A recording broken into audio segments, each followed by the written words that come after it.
On this episode of China Uncensored. $1 million isn't cool. You know what's cool?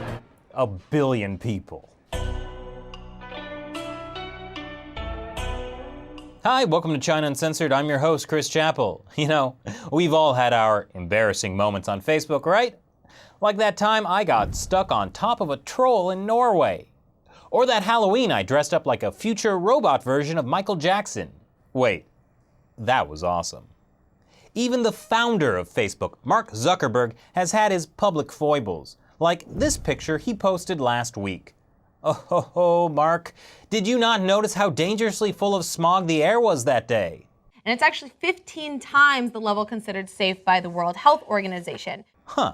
Come to think of it, how did Mark Zuckerberg even post the photo since Facebook looks like this in China? I wonder if anyone else noticed that. Oh. Well, like I said, we all have our embarrassing moments on Facebook. Just not everyone gets it photoshopped into the most iconic image of oppression from the Tiananmen Square massacre. Anyway, some people have taken offense to Zuckerberg's photo, but that was nothing, because the next day, he met with the head of China's propaganda department.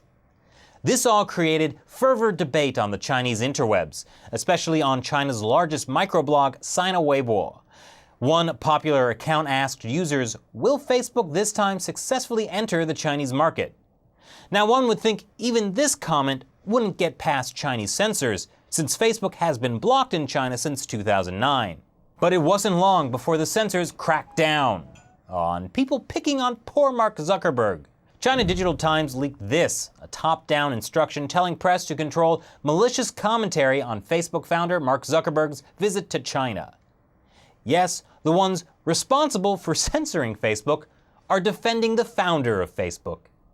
Even CCTV said, wait, CCTV has 21 million Facebook fans? In fact, the state-run Global Times brags that CCTV's Facebook presence is outshining many of its foreign counterparts. Now anyway, it's been no secret that Mark Zuckerberg has gone pretty far in his attempts to woo the Chinese Communist Party. I mean, it's understandable that he'd try to impress crowds with his Mandarin.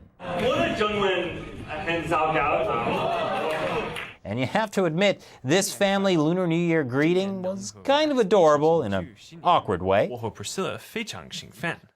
Zuckerberg goes that extra mile.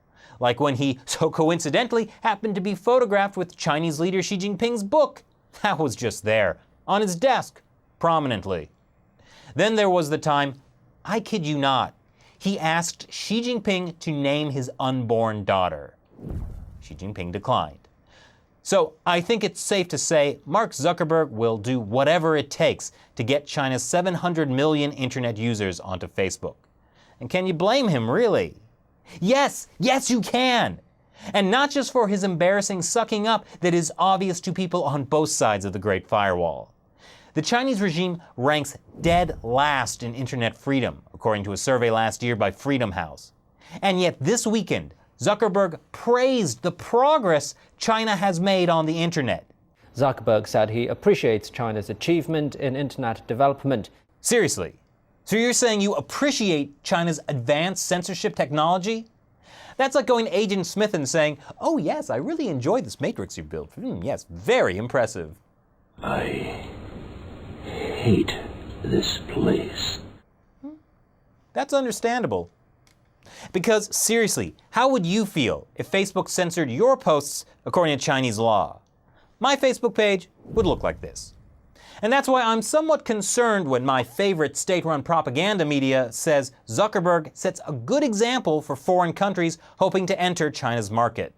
Because if Zuckerberg is successful at getting Facebook into China, then he will be setting an example. That an acceptable price for doing business in China is not just complying with the government's censorship controls, but running full tilt toward them with open arms.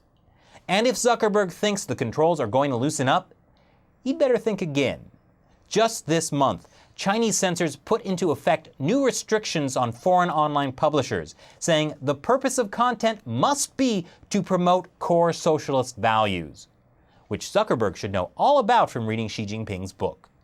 So for Facebook to ever be unblocked in China, Zuckerberg will have to deal with what the Global Times calls a lax filter system in dealing with harmful information.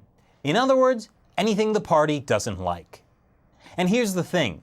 I believe that Mark Zuckerberg genuinely cares about China and Chinese culture.